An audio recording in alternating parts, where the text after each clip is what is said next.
Hindustan wisdom में आपका स्वागत है। आज के वीडियो में हम महाभारत के सबसे आकर्षक और अक्सर गलत समझे जाने वाले पात्रों में से एक शिखंडिनी के बारे में बात करेंगे। एक महिला के रूप में जन्मी, फिर भी एक पुरुष योद्धा के रूप में जीने के लिए नियत। लेकिन शिखंडिनी वास्तव में कौन थी? उसने अपना लिंग कैसे बदला और उसकी कहानी हमें प्राचीन ग्रंथों में पहचान की जटिलताओं के बारे में क्या सिखाती है? जानने के लिए इस वीडियो को अंत तक देखें। द्रुपद और उनकी मुख्य रानी, जो दोनों पुत्र प्राप्ति के इच्छुक थे, ने इसी उद्देश्य को ध्यान में रखते हुए कठोर तपस्या की। भगवान शिव ने उन्हें वरदान दिया था कि उनकी संतान लड़की के रूप में पैदा होगी, लेकिन बाद में वह पुरुष बन जाएगी। कुछ महीने बाद रानी को एक सुंदर लड़की पैदा हुई, जिसने घोषणा की कि उसे एक लड़का हुआ है। उनकी मां ने उनका नाम शिखंडी रखा था, लेकिन सभी उन्हें शिखंडिनी के नाम से जानते थे। द्रुपद को इस नाटक का पूरा ज्ञान था, इसलिए वे भी इसमें शामिल हो गए। बच्चे का पालन पोषण एक लड़के की तरह किया गया और उसे राजकुमार के अनुरूप शिक्षा दी गई। जब शिखंडिनी बड़ी हुई तो द्रुपद ने उसका विवाह दशार्ण के राजा हिरण्यवर्मा की पुत्री से कर दिया। हालांकि शिव का वरदान अभी तक साकार नहीं हुआ था। शिखंडिनी की नवविवाहिता पत्नी को यह समझने में अधिक समय नहीं लगा कि उसका पति पुरुष नहीं बल्कि एक स्त्री है। वह घबरा गई और उसने अपने पिता को विश्वासघात के बारे में बताया। क्रोधित होकर हिरण्यवर्मा ने छल और अपमान के कारण पांचाल पर आक्रमण करने के लिए सेना एकत्रित करना शुरू कर दिया। द्रुपद और उनकी पत्नी बहुत चिंतित थे। द्रुपद हिरण्यवर्मा के पास गए और उसे बुलाया ताकि वह स्वयं यह सत्यापित कर सके कि शिखंडी एक पुरुष है। उन्हें आशा थी कि किसी चमत्कार से शिव के शब्द सत्य हो जाएंगे। अपने माता पिता को परेशान देखकर शिखंडी को बहुत दुख हुआ। द्रुपद कैसे साबित करेंगे कि वह पुरुष थे, जबकि वास्तव में वह पुरुष नहीं थे? द्रुपद और पांचाल का नाश निश्चित था। शिखंडिनी ने सोचा और अपने आप को उनके दर्द का कारण बताया।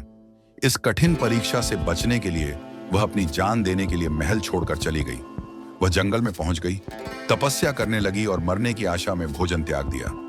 स्थूनाकर्ण नामक एक यक्ष ने शिखंडी को देखा और उसकी दुर्दशा देखकर वह द्रवित हो गया। उसने उसे वरदान दिया, मैं तुम्हारा स्त्रीत्व ग्रहण करूंगा और कुछ दिनों के लिए तुम्हें अपना पुरुषत्व प्रदान करूंगा। जब तुम्हारा कार्य पूर्ण हो जाए और तुम्हारे पिता पर आया संकट टल जाए तो तुम वापस आकर मेरा पुरुषत्व लौटा देना। शिखंडिनी ने प्रसन्नता पूर्वक यह बात मान ली। लिंग परिवर्तन हुआ और वह शिखंडी के रूप में महल में लौट आई।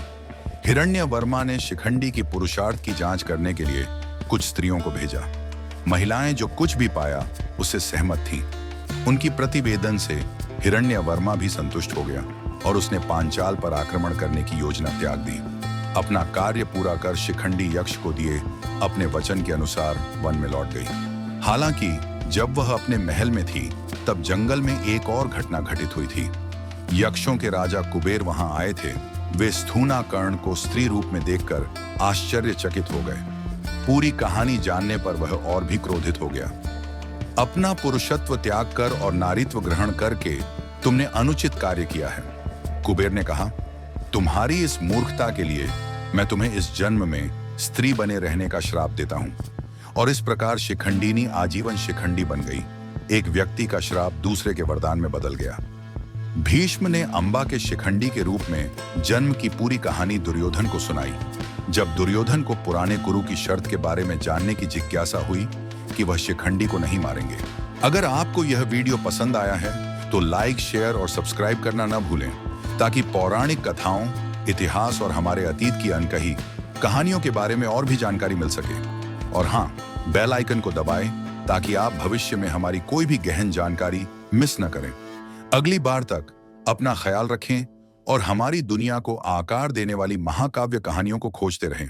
धन्यवाद।